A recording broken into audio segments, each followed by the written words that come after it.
اعوذ باللہ السمیع العلیم من الشیطان اللعین الرجیم بسم اللہ الرحمن الرحیم الحمد للہ رب العالمین والصلاة والسلام علی اشرف الانبیاء والمرسلین سیدنا و نبینا و شفیعنا ابی القاسم محمد وآل بیتہ الطیبین الطاہرین المعصومین المظلومین الذین اذهب اللہ عنهم الرجس وطهرهم تطہیرا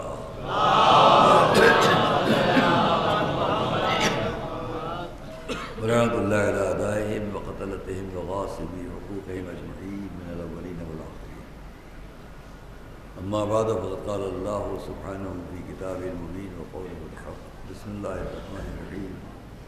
كما ارسلنا فيكم رسولا منكم يتلو عليكم آياتنا ويزكيكم ويعلمكم الكتاب والحكمة ويعلمكم ما لم تكونوا تعلمون. صلوات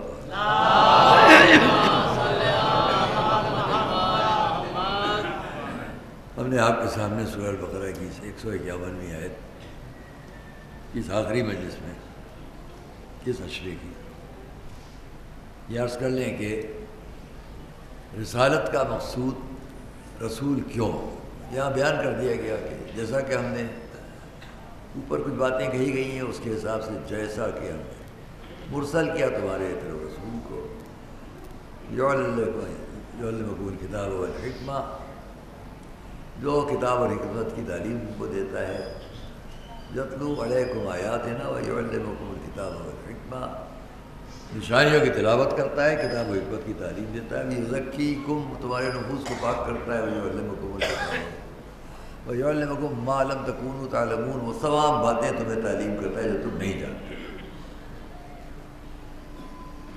انحصار ہے اس بات پر کہ جتنی چیزیں بھی تم نہیں جانتے تھے وہ تعلیم دیتا ہے.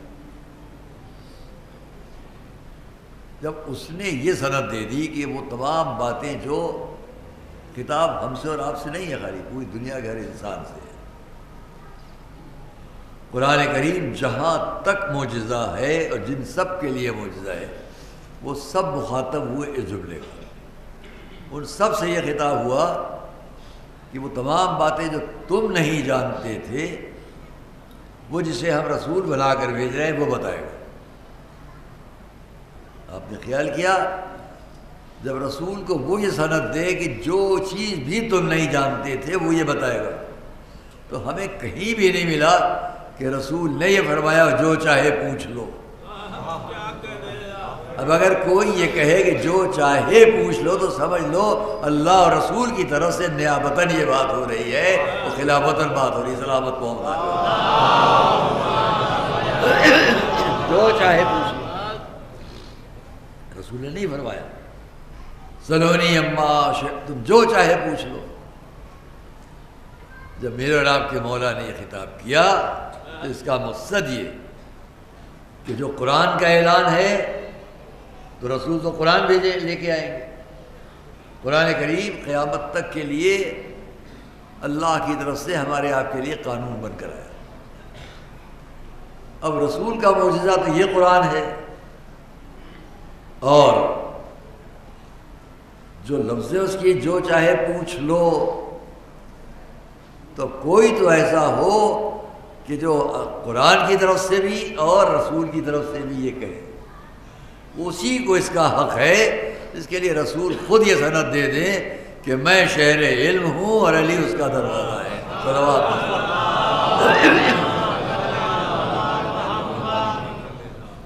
میں شہر علم اور علی اس کا دروازہ تاکہ دنیا کو اور اسی لیے آپ نے فرمایا فلیأت الباب ومن اراد العلم فلیأت الباب جو علم کا ارادہ کرے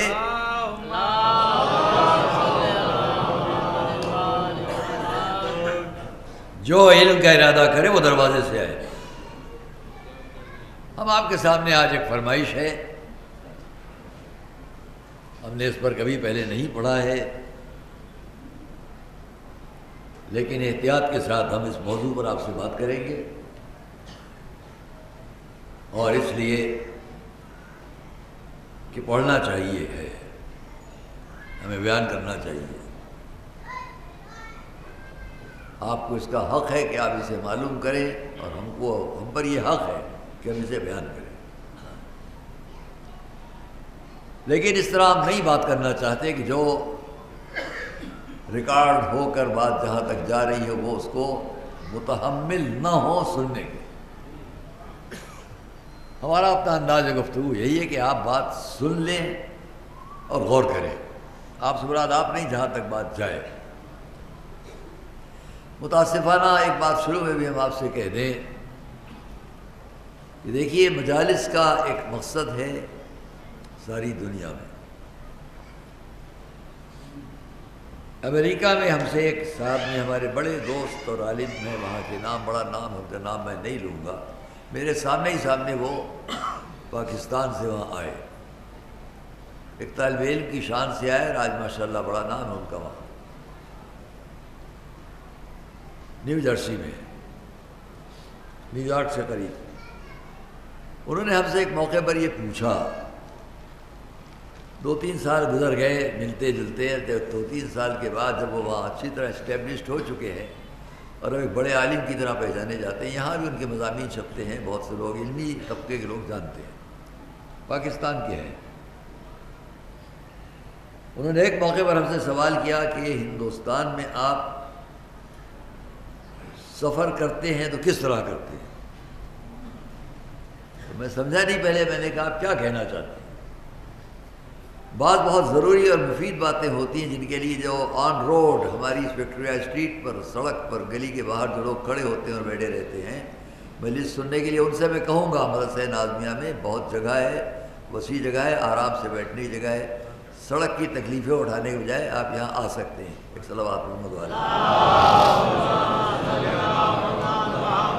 اس میں ہمارے یہاں والنٹری اس کام کو لوگ کرنے والے نہیں ہیں، ورنہ لوگ سمجھتے ہیں کہ یہاں جگہ نہیں ہے، ان کو آنا چاہیے۔ گلی میں لوگ اسکوٹرز کھڑے کر دیتے ہیں، موٹر سائیکل، راستہ بند ہو جاتا ہے، تو اس کا اگر والنٹری انتظام ہو تو جو روڈ پر تکلیفوں میں عزاداران امام، عورتیں، بچیاں، مرد وہاں بیٹھے رہتے ہیں، اس سے بہتر ہے کہ فرش عزا کی رونق بڑھائیں اور یہاں آئیں۔ یہ نہیں ہوتا ہے، تو میں خیر ایک صلوات محمد علیہ محمد پر۔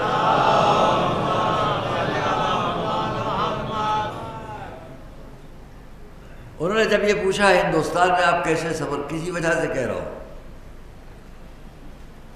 تو ہم نے کہا میں سمجھا نہیں، کہہ رہے یہ بتائیے کہ آپ ہندوستان میں اسی لباس میں سفر کرتے ہیں، یمامہ، ابا قبا وغیرہ۔ امریکہ میں ہم لوگ جب سفر کرتے ہیں وہاں اس ایئرپورٹ سے اس ایئرپورٹ، وہاں ٹرینوں کا سوال نہیں ہے اور بائی روڈ بہت کم، مثلا اگر نیو یارک سے، نیو جرسی سے واشنگٹن جانا ہے تو چلیے بائی روڈ چلے جائیے، لیکن شکاگو نہیں جا سکے۔ تو اس طرح لمبے سفر جو ہیں وہ بائی پلین ہوتے ہیں اور بائی ایئر ہوتے ہیں، اس ایئرپورٹ سے اس ایئرپورٹ، اس ایئرپورٹ، یہی سفر ہوتے ہیں۔ تو انہوں نے جب یہ پوچھا کہ آپ، کیونکہ وہاں عام طور سے علماء کا سب لباس زیادہ تر حالات کی وجہ سے نہیں، ڈر میں نہیں، بلکہ کسی اور وجہ سے، کہ یہاں سر پر وہ نماز والی ایک گول ٹوپی وہ ہو گئی، اور یہ اپنا لباس، اپنی قوم پہچان بھی لے اور دوسرے لوگ جو بیٹھے ہوئے ہیں ان کو شرارت کا موقع نہ ملے، اس کے لیے احتیاط ہوتی ہے۔ وہ پاکستان کے ہیں، ہم سے پوچھ رہے ہیں آپ اپنے ملک میں سفر کیسے کرتے ہیں؟ اسی لباس میں؟ میں نے کہا ہاں بالکل۔ تو انہوں نے کہا کوئی سیکورٹی لے کر چلتے ہیں اس کے بغیر؟ تو مجھے بڑا تعجب ہوا ان کی اس لفظ پر۔ میں نے کہا سیکورٹی کی مطلب کیا ہوا آپ کا؟ کہ نہیں کوئی سیکورٹی لیے بغیر آپ چلتے ہیں؟ میں نے کہا میں ہندوستان میں پٹھان کوٹ، امرتسر اور جموں اور کشمیر اور کہاں سے لے کے راس کماری تک، مدراس اور چنئی کے آخری کونے تک، اور کلکتے کے آخری کونے تک، شرنیا جہاں سے بنگلہ دیش شروع ہو جاتا ہے، ہر طرف میں گجرات کے آخری کونے سے وہاں تک سفر کرتا پھرتا ہوں اسی لباس میں۔ مجھے بڑا تعجب، اور جو لفظ اپنے ملک اور اپنے لیے استعمال کی وہ میں نہیں نقل کروں گا، وہ میں نہیں کہنا چاہتا، جو انہوں نے ایک دم سے اپنے ملک کے لیے کہہ لیا وہ جانے، ان کا کام جانے۔ لیکن جب میں نے اس کو بتایا کہ ہم اسی طرح ہر جگہ سفر کرتے ہیں، آج ہم پھر سے اسی لفظ کو تکرار کر دیں یہاں پر کہ یہ ریکارڈ ہو کے بعد جہاں تک جائے، یہ آپ کے خطبہ، علماء، ذاکرین بھارت میں، اس ملک میں، اسی لباس میں پورے ملک میں سفر کرتے پھرتے ہیں، کوئی پلٹ کے بھی ہم پر ایک فقرہ نہیں کہتا ہے۔ کیوں نہیں کہتا؟ ایک صلوات پڑھیں تو عرض کروں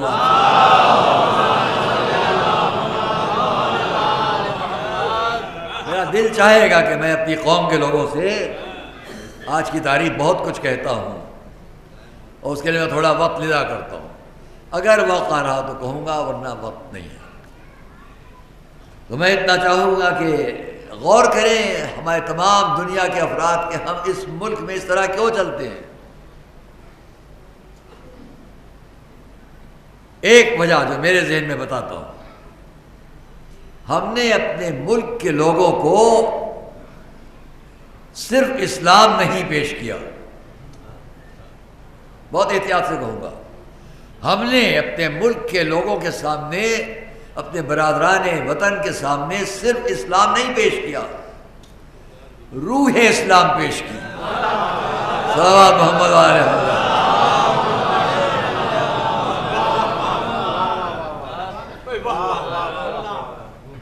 انہوں نے قدر کی، ہم نے ان کے سامنے یہ نمازیں نہیں رکھی،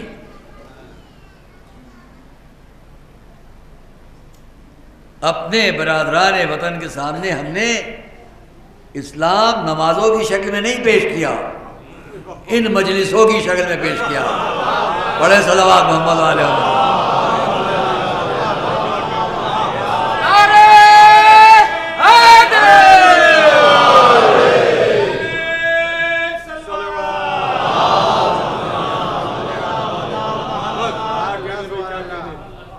ہم نے اپنے اس ملک کے سامنے روزے نہیں پیش کیے، عاشور کے فاقے پیش کیے۔ ہم نے ان کے سامنے حج نہیں پیش کیا، سفر حج ہندوستان کے کونے کوشے میں، کونے کونے اور گوشے گوشے میں سفر سید الشہداء کی یادگاریں پیش کی۔ ہم نے ان لوگوں کے سامنے خمس و زکوٰۃ کے مسائل نہیں پیش کیے، مجلسوں کا تبرک و تصدق پیش کیا ہے۔ صلوات محمد علیہ وسلم۔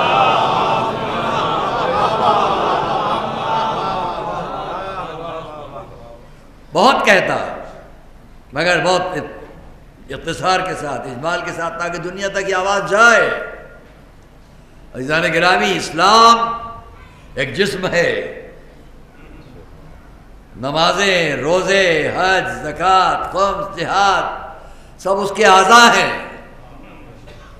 جسم کا کوئی عضو کٹ جاتا ہے، جسم ناقص کہلاتا ہے، مردہ نہیں کہلاتا، مٹی نہیں کہلاتا۔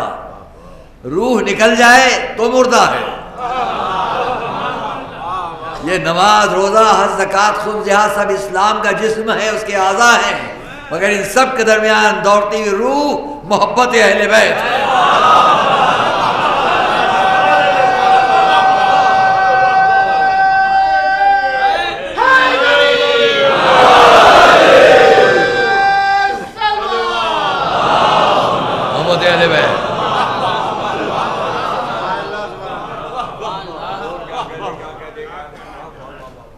اور اس لیے نام حسین جب تذکرہ اہل بیت سمٹتا ہے تو ایک لفظ میں منحصر ہو جاتا ہے، یا حسین۔ صلوات محمد علیہ۔ سارا مجمع جانتا ہے، جہاں جہاں ہمارا اس عقیدے کا مجمع ہے وہ جانتا ہے، کوئی شاعری نہیں ہے، کوئی مبالغہ نہیں ہے۔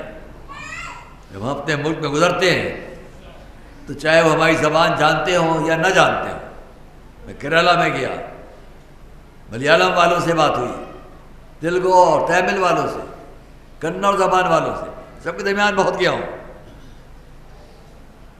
لیکن مجھے کہیں کوئی اجنبیت اس لیے نہیں لگی کہ لاشعور میں ان کے یہ موجود ہے، یہ شخص حسینی ہے۔ آپ نے بھی نام حسین کو ٹھیک سے پیش کیا ہوتا تو یہ مناظر نہ ہوتے۔ جہاں جہاں نام حسین ان مجلسوں کے ذریعے پیش ہوگا۔ رات کی بات کچھ مجھے سننے میں آئی، میں صرف ایک بات پھر کہتا ہوں، بار بار کہتا ہوں، اس مجمع کے ذریعے کہتا ہوں، جہاں سڑک پہ میری آواز جا رہی ہو، آن روڈ جتنا میرا مجمع، وہاں جہاں بھی بیٹھ کے سن رہا ہوں، اس سے کہہ رہا ہوں، ایک لفظ یاد رکھیے، کلچر۔ میری بات اس عشرے کی آخری مجلس، عزاداری کے سلسلے میں ہم نے بڑی محنت کی ہے، 11-12 دفعہ ہم بھی جیل گئے۔ آج معاہدہ جو آپ کے سامنے جس پر آپ جلوس نکالیں گے تو سب سے اوپر میرے دستخط ہیں۔ میں نے ایک جملہ کہا، یہاں بھی کہہ دوں بس اس سلسلے کے، کہ ہمارے بزرگ قائدین جناب مولانا کریابی صاحب کو لال اللہ مقام، جناب مولانا طاہر ولی صاحب، جناب مولانا مرزا العالم صاحب، اشرف حسین صاحب ایڈوکیٹ، اس زمانے کی سب باتیں اگر سامنے رکھیے آپ، عزاداری کے کھلنے کے سلسلے میں 4 طرح کی میٹنگ بس ہو سکتی تھی، چند جملے، صرف 4 طرح کی میٹنگز ہو سکتی تھی۔ ایک شیعہ اور شیعہ، میں آپ سے بات کر رہا ہوں، یہ شیعہ اور شیعہ میٹنگ ہے، ایک شیعہ اور اہل سنت، ایک شیعہ اور گورنمنٹ، ایک شیعہ اور گورنمنٹ اور اہل سنت۔ ان 4 طرح کی میٹنگ میں بدقسمتی کہیے، میری زندگی کی بدقسمتی کہیے آپ، کہ ہر میٹنگ میں میں ضرور شریک ہوں، اور کوئی دوسرا نہیں ہے جو ہر میٹنگ میں ہو۔ بہت بڑی بات کہہ رہا ہوں، اس سلسلے کی جتنی عزاداری کی میٹنگز ہوئی ہیں، یہی 4 طرح کی، کوئی میٹنگ ایسی نہیں جس میں میں نہیں ہوں، اور کوئی دوسرا ایسا نہیں جو ہر میٹنگ میں ہو۔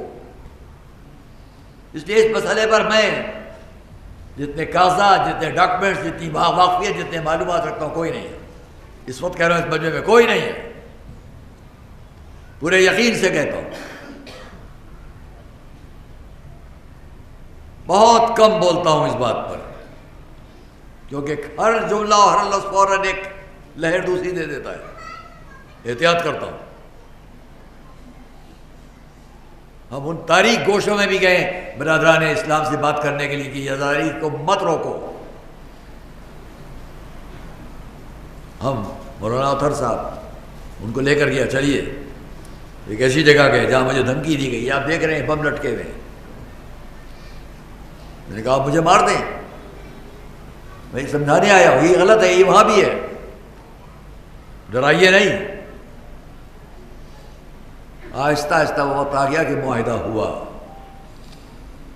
کوئی یہ نہ سمجھے کہ سڑک پر بات طے ہوئی، بات میز پر طے ہوئی، اور ان 3 بچوں نے جو جل کر اپنی جان دی تھی، سب سے بڑا اس سے ایک ہے جان پیدا ہوا، جو مسئلہ طے ہوا۔ جب طے ہوا تو 2 غلط فہمیاں پیدا کی گئیں۔ میں رات کو مفتی گنج کی مجلس میں اس کو بیان کر رہا تھا، 2 غلط فہمیاں۔ 953 کے مقابلے میں یہ کیا ہوا؟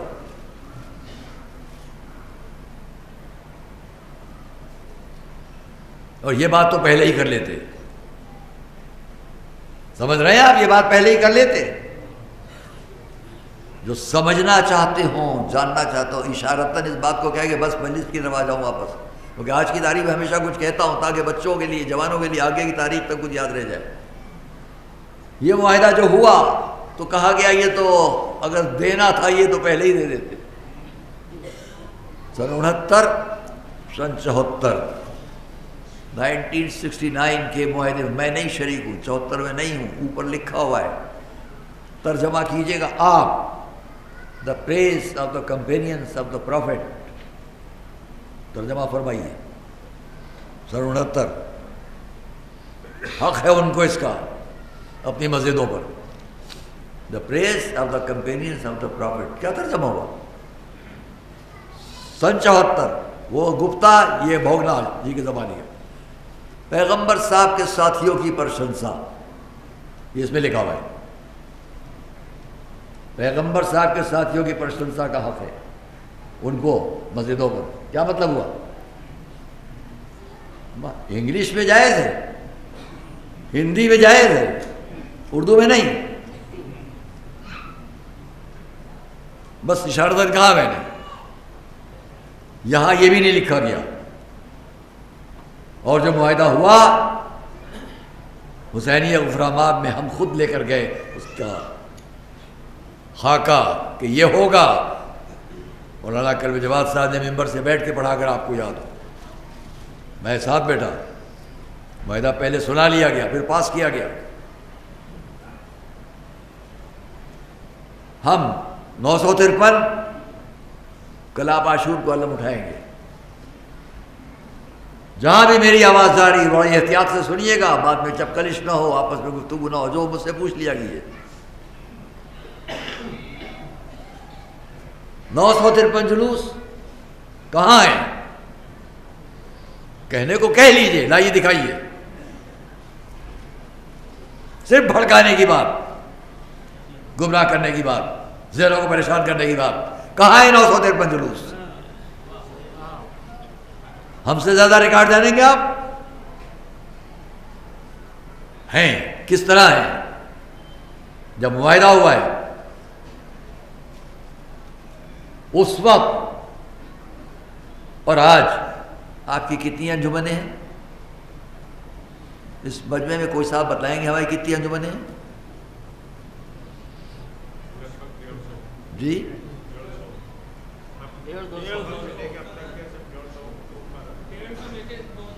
ماشاء اللہ.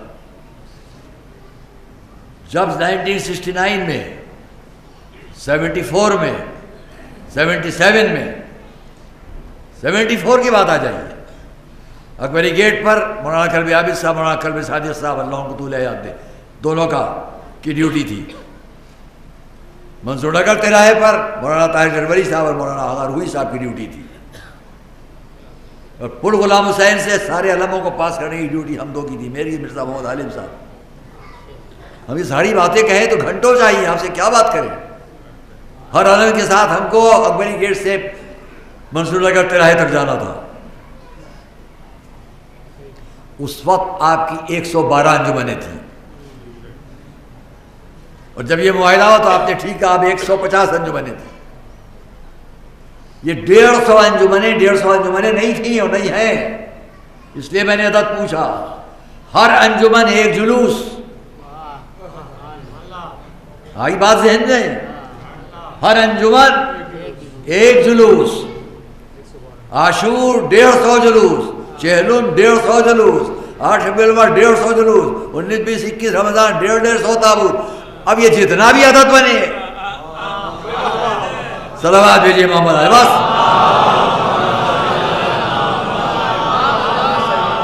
جہاں تک میری آواز ہے، اس کے بعد گمراہی کی بات غلطائی کو حساب نہ کریں. جب کریں تو آپ بتائیے کون سے لاؤ، فہرست لاؤ. جتنا عدد بنے. رہ گئے نوچندی کے علم، تو نوچندی کے علم سال کے 36 علم میں محرم کے 3 مہینے مائنس کر دیجیے، 33 علم. 33 علم میں کیا ہوا؟ استبل چارباغ میں کون اٹھائے گا جا کے پاٹنے والے سے؟ اور جھوائی ٹولے سے کون نکل کے آئے گا جہاں ایک آدمی کے ساتھ دوسرے کا نکلنا مشکل ہے؟ ہم سب جگہ جا چکے ہیں، سب جگہ. سب سے پہلا فساد کے بعد 77 کے فساد کے بعد 77 کے فساد، جو سب سے پہلا تابوت نکالا گیا ہے ملائی ٹولے سے، آگامی ڈوڑی سے، پاٹنے والے سے لے کے گزرنا ہے. اس وقت کے گورنر اکبر علی خان ہم لوگوں سے خود کہنے لگے، ہاتھ جوڑ کے بول رہے تھے، مت نکالیے، میں خود تنہائی میں چپکے سے جا کے دیکھ آیا ہوں، ایک آدمی بھی کھڑا ہو گیا تو سب خراب غلط ہو جائے گا، مت نکالیے. جب معاہدہ اس وقت کا معاہدہ ہوا اور پہلا جلوس نکلا ہے ملائی ڈولے سے تابوت کا، حمید الحسن کہیں گھبرا کے نہیں گیا ہے، پورا چیلنج تھا، کوئی گزر کے دیکھ لے پاٹنے والے سے. صرف 25 آدمیوں کو اجازت ملی تابوت لے کے چلنے کی، میرے بچوں، نوجوانوں، دوستوں.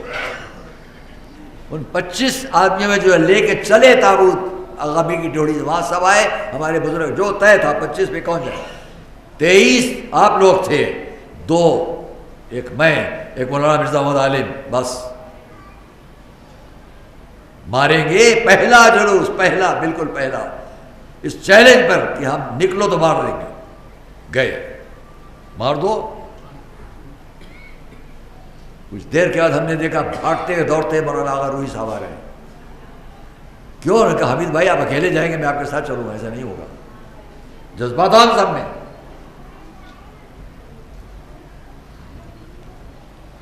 اگر میں یہ داستانیں بیان کروں تو بہت مختصر ہوگا. آپ سے میں نے اس کو زحمت اس لیے دی ہے، اس پوری بات کو، کہ ہم بڑی لڑائیاں لڑ کے یہاں تک آئے ہیں.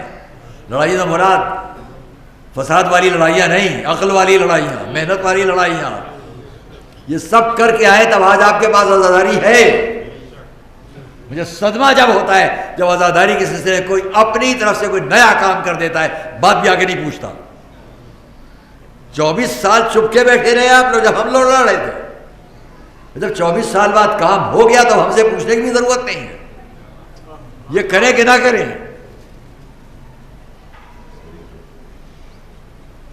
غلط بات ہے. یہ فریضہ ہے آپ کا کہ آپ اپنے اس دور میں جو موجود ہیں ان سے پوچھ کے اپنا کام کریں. چاہے مولانا قلب جواد ہو، چاہے مولانا قلب صادق ہو، چاہے مولانا آغا روحی ہو. آپ معلوم کریں یہ کام کریں کہ نہ کریں. اس کے بغیر آپ کو حق نہیں ہے. اس لیے کہ بڑی محنت سے عزاداری واپس لائی گئی ہے. آپ کو نہیں معلوم ذرا سی دیر میں کیا ہو جائے گا. ہم ساری دنیا کے پروگرام چھوڑ کر یہاں بیٹھتے ہیں. صرف ایک موقع کی بات، تفصیل میں نہیں جاؤں گا. میرا کینیڈا کا اشرا تھا، لندن کا اشرا تھا، دبئی کا اشرا تھا. ایک سلسلے سے 3 اشرے تھے میرے، سب چھوڑے. جب وزیر باغ میں یہاں کچھ گڑبڑ ہوئی تھی، آخر نواب مرحوم آئے، ہمیں چھوڑ کے چل جائیں گے. یعقوب حیدر صاحب ایڈوکیٹ، وہ آئے ہمیں چھوڑ کر. ان سب پر کس کے الزامات لگے ہوئے تھے. اکیلے رہے، جس کے بعد وہاں جانا نصیب نہیں ہوا. باہر کے اشرے چھوڑنا آسان نہیں ہے. آپ کو مولوی مل جائے گا، باہر نہیں ملتا ہے. جس کو یہاں سے بلایا جائے. بدنام ہو گئے حمید الحسن، مت بلاؤ ان کو، یہ نہیں آتے. کیسے آپ سے کہیں کیا کہیں. لیکن میں اس بات کو کیوں کہہ رہا ہوں؟ نہ اپنی بڑائی، نہ اپنی محنت، نہ اپنی مشقت، تجربے کے سلسلے میں ایک بات کہہ رہا ہوں. ہماری ہی قوم کے اندر کچھ لوگ عزاداری کی اصلی روح کو ہٹا کر یہ کہنا چاہتے ہیں عزاداری کلچرل پروگرام ہے. آگاہ ہو جاؤ اس سے، سمجھ جاؤ اس بات کو. عزاداری اپنے تقدس کی بنیاد پر قائم ہے، کلچرل پروگرام کی بنیاد پر نہیں. جو لوگ عزاداری پر کلچرل پروگرام کا رنگ چڑھانا چاہتے ہیں وہ عزاداری کے دشمن ہیں. برا لگے یا اچھا لگے، اچھی طرح یاد رکھو، دوسری قوم کے جو پروگرام ہیں ان کو آپ کلچرل پروگرام جو چاہے کہہ لیں، لیکن عزاداری کو مت کہنا. کسی کی میت کلچرل پروگرام کے رنگ میں نہیں رنگ سکتی. جس کی آنکھوں سے آنسو بہ رہے ہو اس کو آپ کلچرل پروگرام کی طرف نہیں لے جا سکتے. جس کے گھر میں باپ کی میت رکھی ہو اس سے آپ کہیں گے فلاں سماجی پروگرام ہو رہا ہے چلو. عزاداری ہماری روح ہے، زندگی ہے، اور آنسوؤں کے ساتھ ہے، باجے بجا کر نہیں ہے. میں اس ادا خانے میں اس عشرے کی آخری تقریر میں آپ کو وصیت کرتا ہوں، نصیحت کرتا ہوں، جب تک آپ عزاداری کی روح کو باقی رکھیں گے اور کلچرل پروگرام سے ہٹائیں گے تب آپ کا نوجوان، جو کہ میں نے رات کو سنا، اس لیے کہ آہستہ آہستہ ہمارے نوجوانوں کے ذہنوں کو عزاداری ایک کلچرل پروگرام کے رنگ میں رنگا جاتا ہے. نتیجہ کیا ہوتا ہے؟ اس مجلس میں جہاں اچھا لگتا تھا وہاں تک انسان آنا بیٹھنا مشکل ہوتا تھا. کیوں نہیں ہے اتنی تعداد میں؟ ہیں آپ ماشاءاللہ، جو میرا یہ مجمع بہت ہے میرے لیے، لیکن کیوں نہیں ہے؟ جہاں جائیے نوجوان مجلس کے فرش سے غائب ہے. یہ فرش ہے مجلس سے غائب ہونا. کیا سبق لیں گے وہ؟ پرائیویٹ نشستوں میں یہی سمجھایا جائے گا. تعزیہ مجھ سے بحثیں ہوئی، مجھ سے زری کیوں نہیں اٹھتی؟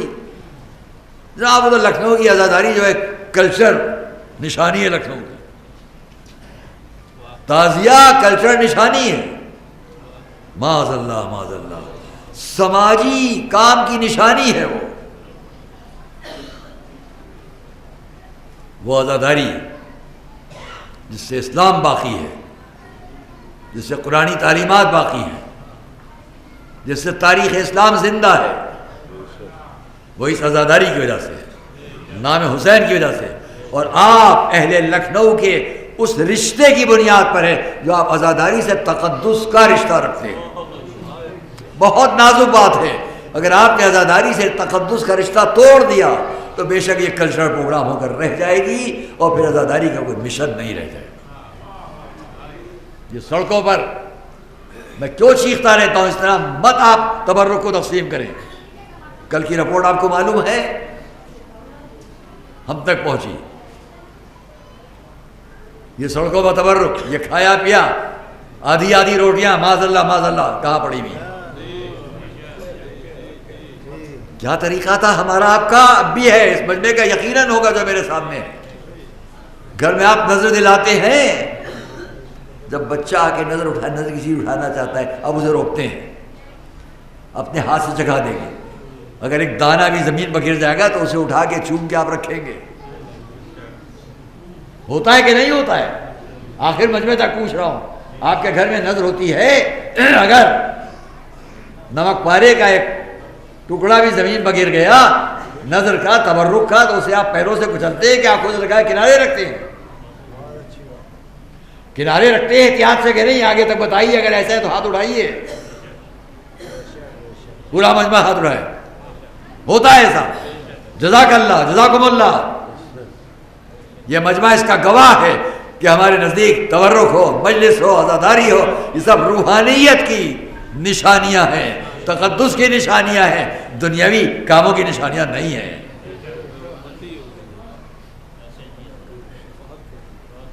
ہمارے بہت سے نوجوان باہر جہاں جہاں میری آواز سنیں، اس بات کے فرق کو آپ محسوس کیجئے گا، ایک سماجی زندگی، کلچرل لائف، اور ایک روحانی زندگی۔ عزاداری روحانیت کو پیش کرتی ہے، اس کو اسی رنگ پر رہنے دیجئے، اس میں یہ ترمیمات مت فرمائیے، یہ کر لیں گے تو وہ ہو جائے گا، وہ کر لیں گے وہ ہو جائے گا، ہمیں اس سے کوئی مطلب نہیں ہے۔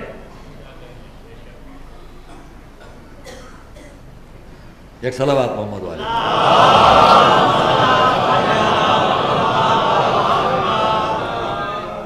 اللہ کا شکر ہے۔ دیکھیے، میں فرمائش ہے، میں بڑی احتیاط سے اس کو بھی کہہ لوں، بعد رسول حضور کے بعد تو میں یہاں سے بہت جلدی سے کچھ باتیں کہوں گا، پڑھتا ہے اور صلوات محمد والے۔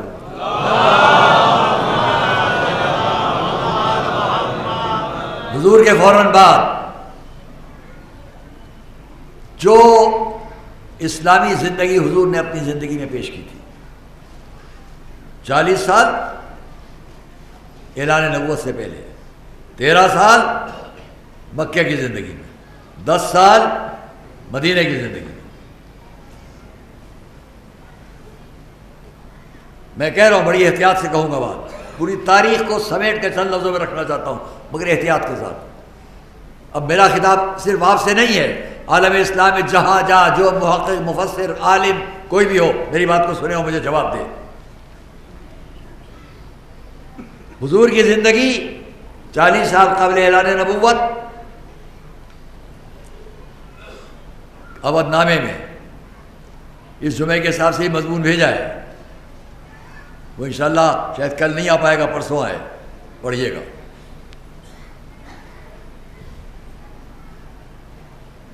حضور کی 40 سال کی زندگی اس ماحول میں ہے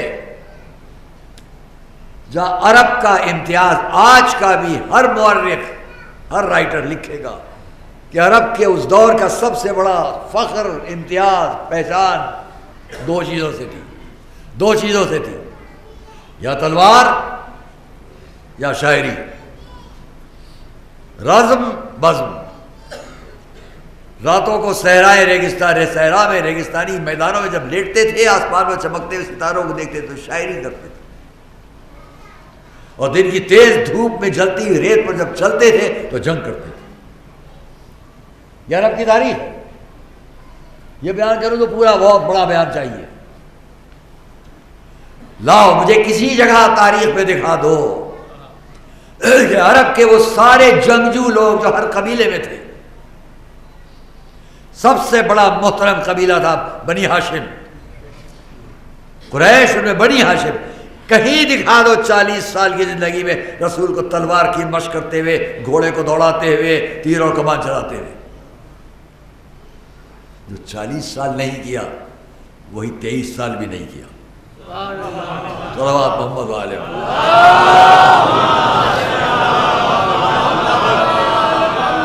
انشاءاللہ آپ خوش ہوں گے، بہت جلدی باتیں تمام کروں۔ فرمائش ہے مجھ سے میں جنگ صفین پہ بات کروں، میرے بچے کی فرمائش ہے سب کی۔ آج تک نہیں پڑھا ہوں یہاں، جنگ صفین پوری نہیں پڑھ پاؤں گا، وقت نہیں ہے، لیکن تھوڑا بہت تو کہہ لوں۔ حضور کی پوری زندگی میں نہ گھوڑے دوڑاتے ہوئے دیکھے گئے، نہ تیر کمان جوڑ کر مشق کرتے ہوئے دیکھے گئے، نہ نیزہ بازی اور تلوار اور شمشیر زنی کی مشق نہیں ہے۔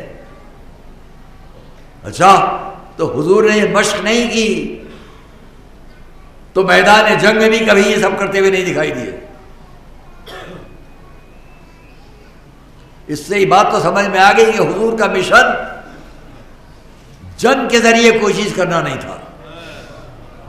تو حضور نے تو کبھی مشق نہیں کی تو میدان جنگ میں بھی نہیں آئے اس طرح۔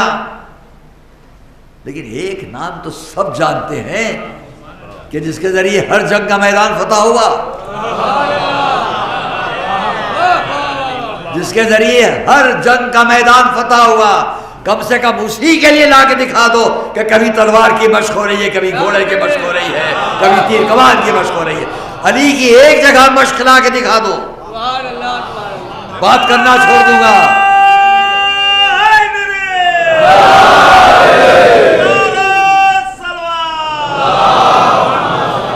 ایک جملہ قدر کرے گا میرا مجمع۔ علی کو کیا ضرورت تھی تلوار چلانے کی، مشق کرنے کی؟ کم سنی میں، کم سنی میں تلوار چلانے کی مشق کرنے کی علی کو کیا ضرورت تھی جو گہوارے میں اشتر کے 2 حصے کرتے ہیں؟ صلوات محمد علیہ محمد۔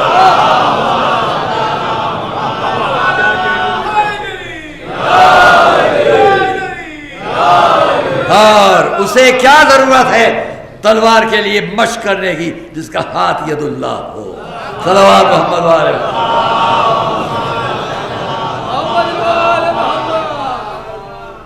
جنگ صفین، بیٹے سے کتاب دیجیے مجھے، صرف اس لیے کہ جنگ صفین کا ایک جملہ میں اپنے مجمع کے سامنے، کتاب اس لیے لے آتا ہوں کبھی کبھی کہ وہ یہ نہ کہے میں اپنی خطابت، عقیدت، محبت اور محبت اس بنیاد پر بات کر رہا ہوں، کیمرے میں بات جائے۔ اس کے ٹائٹل پیج کو دیکھیں، آپ سر ورق کو دیکھیں گے، ہماری کتاب نہیں ہے، تتمۃ المختصر فی اخبار البشر، تاریخ ابن الوردی، علماء اسلام میں اہم کتاب ہے تاریخ ابن الوردی۔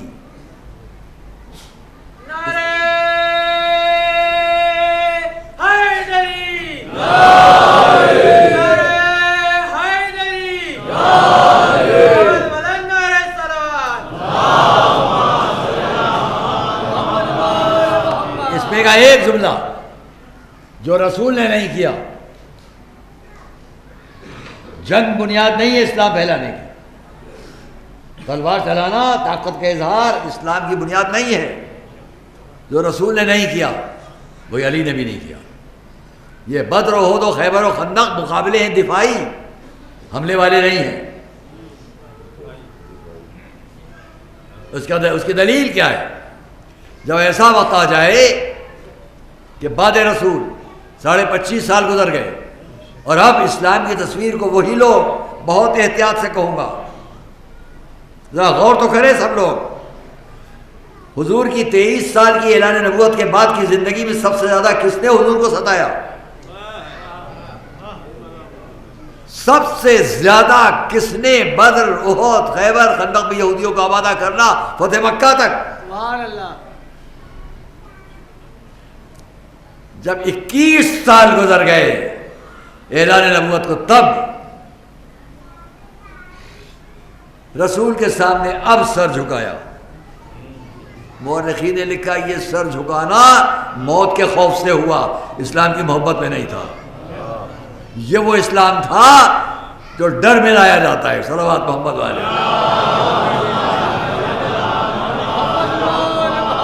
بعد رسول 25.5 سال کی خاموشی اب مولا علی ہے.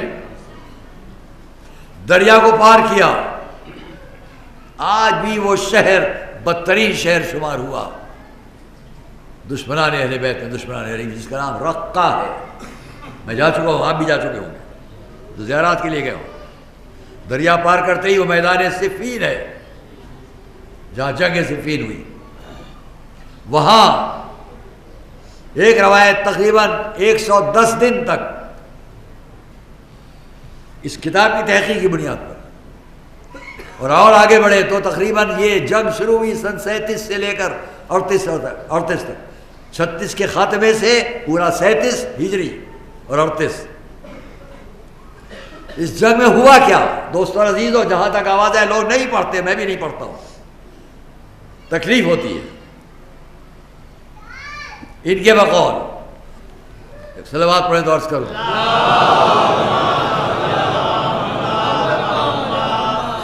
جو رسول کا کردار، بھائی جنگ صفین میں علی کا کردار، پہلے آپ اس کو سن لیں کہ وہ کیا لکھ رہا ہے. وَمَضَى الْمُحَرَّمُ وَالْجَيْشَانُ بِالصِّفِّينِ يَتَرَاسَلُونَ بِمَا يَطُولُ ذِكْرُهُ بِلَا قِتَالٍ. محرم گزر گیا، سفر کا مہینہ آ گیا، بغیر جنگ کے معاملات آگے بڑھ رہے ہیں. وہاں پر جرت بینہم وقعات بِالصِّفِّينِ، چھوٹے چھوٹے جھگڑے ہوتے رہے. 90 وقعہ، 90 کے قریب چھوٹے چھوٹی جھڑپیں. جنگ نہیں ہے، بڑی جنگ نہیں ہے. آپ لوگ سنیں. وَمُدَّةُ الْمُقَامِ بِهَا 110 ایام، 110 دن. کتنی عبرت کی بات ہے. یہ بولے کیا لکھ رہا ہے؟ وَقُتِلَ مِنْ أَهْلِ الشَّامِ 45,000. اس جنگ کا جب ہو گئی جنگ، اس کا نتیجہ کیا ہوا؟ 45,000 شام کے لوگ قتل ہوئے. نہیں جانتے تک بات جائے، ریکارڈ کے ذریعے جائے. 45,000 شام کے لوگ قتل ہوئے. وَمِنَ الْعِرَاقِ 25,000. اور عراقیوں میں سے یعنی جو مولا کے لشکر میں 25,000 قتل ہوئے. دونوں ملا کر کتنے؟ 70,000 انسان. منہم 26 رجلا من اہل بدر. اس میں سے 26 لوگ وہ تھے جو بدر کے لوگ تھے، جو علی کے ساتھ ہیں. یہ جملہ جس کے لیے میں زحمت دے رہا ہوں، وَتَقَدَّمَ عَلِي رضی اللہ عنہ إِلَىٰ أَصْحَابِهِ أَن لَا يَبْدَؤُهُمْ بِالْقِتَالِ وَلَا يَقْتُلُوا مُدِيرًا وَلَا يَأْخُذُوا شَيْئًا مِنْ أَمْوَالِهِمْ. مولا علی نے اپنے لشکریوں کو حکم دے رکھا تھا کہ خبردار جنگ کی ابتدا کوئی نہ کرے اور نہ ان سامنے والوں کا کوئی مال لوٹے. جو رسول کا کردار تھا، وہ علی کا کردار تھا. ہماری طرف سے جنگ کی ابتدا نہیں ہوگی. تھوڑا وقت میں آپ کا زیادہ لوں گا. تاریخ کا فقرہ نقل کر رہا ہوں. اس کتاب سے بہت کچھ پڑھتا لیکن وقت کا تقاضا نہیں ہے. خط لکھا گیا علی کو، اس خط کو پڑھا میرے آپ کے مولا نے. نجم البلاغہ جا کر دیکھیں. وَقَدْ ذَكَرْتَ أَنَّهُ لَيْسَ لِي وَلِأَصْحَابِي in bracket عِنْدَكَ إِلَّا السَّيْفِ لَقَدْ أَضْحَكْتَ بَعْدَ اسْتِبَارٍ مَتَى أَلْقَيْتَ بَنِي عَبْدِ الْمُطَّلِبِ عَنِ الْأَعْدَاءِ نَاكِلِينَ وَبِالسَّيْفِ مُخَوِّفِينَ. ترجمہ کرو. جب خط سامنے سے آیا حاکم شام کا، جو علی نے لکھا خط کا جواب، اس سے اندازہ کریں جو میں نے ابھی جملہ ابن الوردی کا پڑھا ہے کہ علی نے ابتدا نہیں کی جنگ کی. جنگ کی ابتدا کی دلیل خود مولا کا خط ہے جس پہ وہ فرما رہے ہیں قد ذکرت، تم نے ہم کو یہ لکھا کہ اب تمہارے لیے، ہمارے اور ہمارے اصحاب کے لیے لیس عندک الا السیف، اب تمہارے اور تمہارے لوگوں کے لیے، ہمارے اور ہمارے لوگوں کے لیے تلوار کے سوا کوئی اور راستہ نہیں ہے. جملے کی گہرائی تک جائیے. سامنے والے نے علی کو تلوار سے ڈرایا معاذ اللہ، اور علی فرمانے تم نے ہم کو یہ لکھا کہ اب میرے یعنی علی کے لیے اور ان کے اصحاب کے لیے اب سوائے تلوار کے کوئی راستہ نہیں ہے. تو آپ نے علی نے جواب دیا لقد اضحکت بعد استبار، تو نے تو روتے وہ کو ہنسا دیا. صلوات محمد علیہ. میں نے اردو میں ترجمہ کر دیا، روتے ہوئے کو ہنسا دیا. کوئی علی کو تلوار سے ڈرا ہے.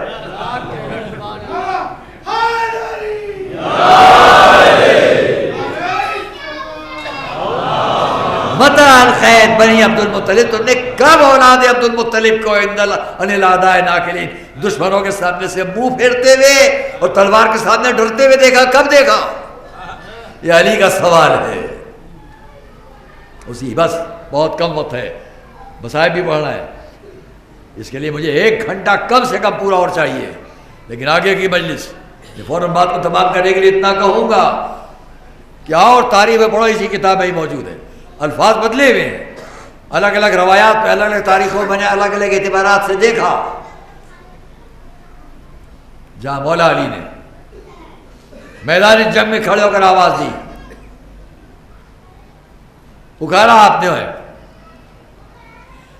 کیوں دونوں طرف کے لوگوں کو قتل کرانا چاہتا ہے؟ میں اس پر کہا کرتا ہوں کہ ایک جملہ ایسا علی نے فرمایا کہ کوئی بھی ہے کیسا ہوتا میدان میں جنگ میں لڑنے کے لیے کھڑا ہو جاتا.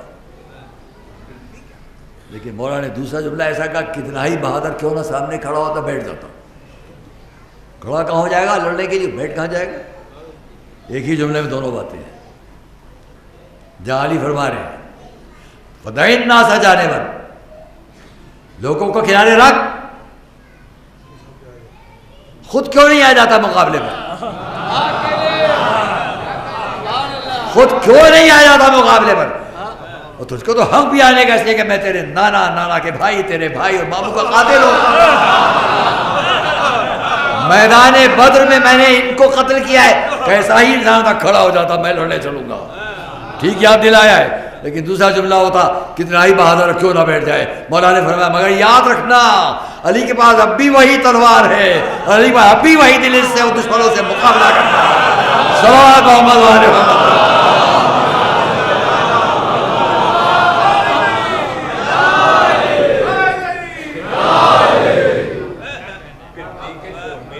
وہی تلوار اب بھی ہے، وہی دل اب بھی ہے، وہی قلب اب بھی ہے جس سے وہ اپنے دشمنوں سے مقابلہ کرتا ہے. چھوڑتا ہوں اس بات کو بھی. ہاں آپ کو اچھا لگے گا جب یہ علی کا جملہ پہنچا تو ان کے ایک بہت بڑے دوست تھے، نام نہیں لیتا. ان دوست نے فوراً کہا علی نے انصاف کیا، اس میں ہے نکال کے سنا دوں، اور بھی جگہوں پر ہے، الگ الگ طریقوں پر ہے. علی نے انصاف کیا. یہ تو بات انصاف کی ہے بھائی کہ دونوں کو کیوں لڑایا جائے، تم کو بلا رہے ہیں لڑ لو جا کر. ان کا جواب کیا ہے؟ کیا چاہتے ہو تم؟ میں اور علی کے سامنے جاؤں؟ آج تک تم نے دیکھا ہے کبھی کہ دنیا کا کوئی بڑے سے بڑا بہادر بھی علی کے سامنے گیا اور بچ گیا ہو؟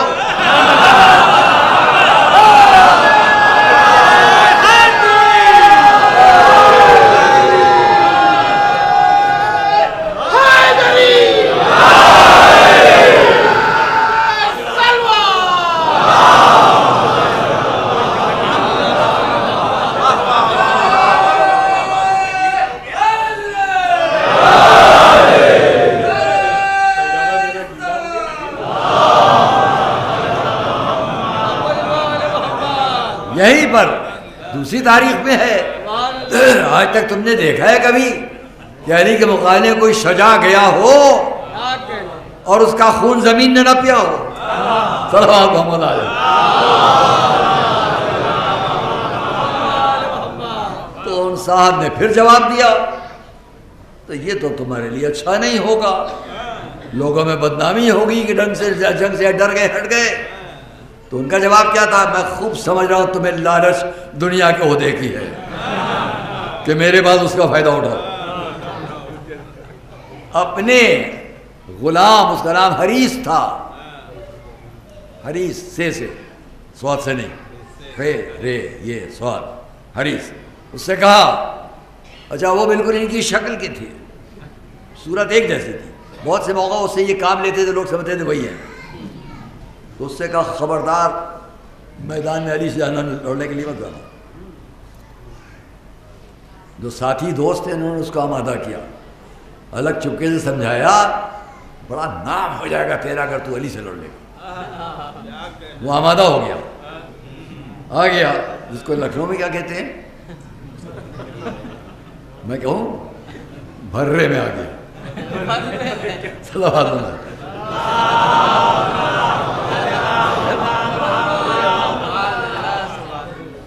اور دوسری لفظ آپ لوگ کہتے ہیں اونچا کر دیا. سب لکھنؤ سب جانتے ہیں.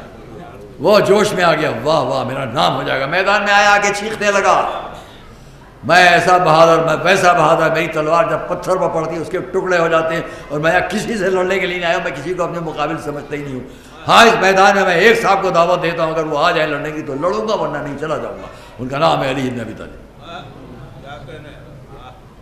خیال کیجیے کہ وہ صاحب کھڑے ہوئے مولا علی کو. تو میں اتنا ہی سمجھتا ہوں کہ مولا تک پیغام پہنچا، وہ ایک صاحب آپ کو للکار رہے ہیں. اب آپ اندازہ کریں مولا نے کیا کیا ہوگا. خاموشی سے آئے، سامنے کھڑے ہوئے، شکل دیکھی اس بیچارے کی جو بڑا آکڑ کے آیا ہے کہ یہ. تو میں آپ سے بات تمام کر دوں، شکل دیکھی ہوگی اس کے بیچارے کی، جتنی حسرت نکالنا ہے نکال لے، اتنے خوب وار کیے ہوں گے. مولا مسکراتے رہے ہوں گے، مقابلہ کرتے رہے ہوں گے. تھوڑی دیر میں اپنا ایک وار کیا تو داڑھی نے لکھا اب جو وار کیا تو سر سے پیر تک 2 حصے نکلے.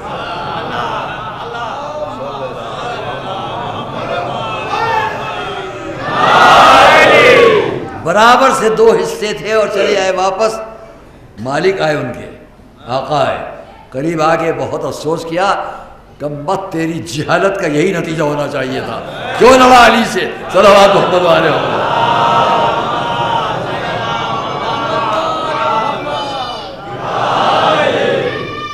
عزیزان گرامی، بس یہاں سے اگر اور آگے بڑھاؤں بات کو تو پورا 1 گھنٹہ کم سے کم مجھے چاہیے. بات کی مجلس سے آج کا دن آپ جانتے ہیں میرا ویلا 3:30 تک کا رہتا ہے، اس کے اندر بات کو ختم کر دوں. اب اس سے آپ اندازہ کریں کہ کبھی بھی ابتدا بجنگ اسلام کے لیے، دین کے لیے، شریعت کے لیے جنگ کی ابتدا اس گھرانے کی نہیں ہے. یہی وجہ ہے شب عاشور یزید کا خط کربلا پہنچا.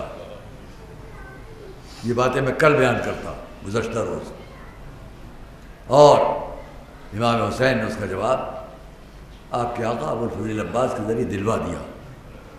یہاں بھی دلیل ہے کہ جنگ نہیں چاہتے ہم. عباس یہ شور کیسا ہے معلوم کر کے آؤ. گئے، واپس آئے، آقا یزید کا حکم پہنچائے، جیسے ہی خط ملے حملہ کر دو. چاروں طرف سے فوجیں امڑ رہی، گھوڑے، ناکے، اسلحہ کے ٹکرانے کی آواز اس شور میں. امام نے کیا جواب دیا؟ جا کے ان سے کہو رسول کے نواسے کو اللہ کی عبادت اور اس کے قرآن کی تلاوت بہت پسند ہے. وہ 1 رات اور چاہتا ہے کہ اپنے اللہ کی عبادت کر لے اور قرآن کی تلاوت کر لے. پیغام پہنچا، جنگ رک گئی. ٹھیک ہے آپس میں اختلافات ہوئے، کہا بھئی یہ تو کوئی بھی کہتا تو جنگ روکی جاتی، کیوں جنگ کی جائے اس وقت؟ رات ہی کو جنگ نہیں کی گئی. یہ شب عاشور امام نے مہلت دے کے اور بتا دیا، پہچان لو کہ اسلام کدھر ہے. یہاں تک کہ آج 9 محرم ہمارا ایک امام کے ساتھی کو پرسہ دے چکے ہیں عزاداری کے سلسلے میں اپنی آنکھوں میں. آج میں صرف 2 باتیں بیان کروں گا. ایک، امام خیموں میں آئے، بیویوں سے خدا حافظ ہونے لگے.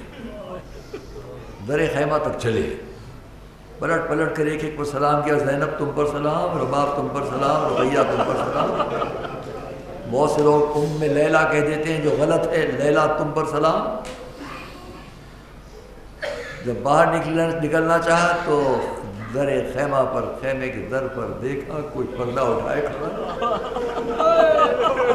اب جو دیکھا یہ وہ ہے جو بچپنے میں گہوارہ جلاتی تھی، چٹکی چلا کے ساتھ دیتی تھی، ماں کی کڑی فضا تم پر بھی سلام۔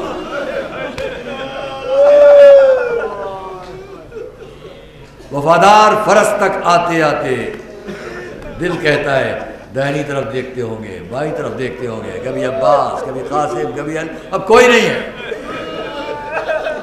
ناکے کے قریب آئے، سر جھکائے، میرا آقا کھڑا۔ اتنے میں پشت کی طرف سے کسی کے آنے کی آواز۔ اب کون آ رہا ہے؟ اب تو نہ عباس ہے، نہ قاسم ہے، نہ علی ہے۔ پلٹ کے دیکھا کوئی اور نہیں، چاہنے والی بہن زینب آ رہی۔ بھیا یہ نہ سمجھیے گا کوئی خدا حافظ کہنے والا نہیں ہے، زینب خدا حافظ کہے۔ قریب آئی، بھیا ذرا گلے سے رداء ہٹا دیجئے۔ امام نے گلے سے چادر ہٹائی، بہن نے دوڑ کر گلے میں ہاتھ ڈال دیا، کبھی پیشانی کو چوما، کبھی گلے کو چوما، ہاتھ اٹھایا مدینے کی طرف ہاتھ اٹھایا۔ مادر گرامی گواہ رہیے کہ امانت پہنچا دی۔ امام نے پوچھا بہن زینب یہ کیا کہا، یہ کیا کیا؟ بھیا سن لیجئے، بہت چھوٹی سی تھی، ماں کی گود میں بیٹھی تھی کہ ماں نے میرے سر سے چادر ہٹائی اور بیٹی زینب یاد رکھنا ایک وقت میرا حسین دشمنوں میں اکیلا ہوگا، اس کی پیشانی پر تیر لگے گا، میری طرف سے چوم لینا، اس کے گلے پر خنجر چلے گا، میری طرف سے بوسہ دے لینا۔ گلے سے کا امانت پہنچا دی۔ امام نے فرمایا بہن زینب تم بھی ذرا بازوؤں سے رداء ہٹا دو، میں نے بابا سے سنا ہے بازوؤں میں رسن بنے گی۔ بھائی بہن نے گلے میں ہاتھ ڈال دیے، رونا شروع کیا۔ روایت میں فطرہ آسمان سے کسی بیوی کے رونے کی آواز آئی، ایک فطرہ ساتھ ساتھ تھا، ہائے میرا حسین، ہائے میرا حسین۔ عرش کی بلندیوں سے سیدہ اپنے بچوں کو معلوم کر رہی ہے۔ میرا اور آپ کا امام مقتل میں گیا، مقابلہ کیا، فوج یزید کو آواز دی، یا ویلکم الی ما تقاتلونی، افسوس ہے تم پر، کس بات پہ جنگ کرتے ہو مجھ سے؟ ام علی حق ترکتہ، کیا میں نے کوئی حق چھوڑ دیا؟ ام علی شریعت غیرتہا، یا میں نے شریعت پہ کوئی تغیر کیا؟ پسر سعد نے آواز دی، اگر یہ صبح قیامت تک کھڑے سوال کرتے رہے جواب نہیں ہوگا، بڑھو بڑھ کے حملہ کرو۔ چاروں طرف سے لوگ سمٹے، تب میرے امام نے قبضہ شمشیر کو ہاتھ ڈالا اور فرمایا تم نے میرے بچوں کو مار ڈالا۔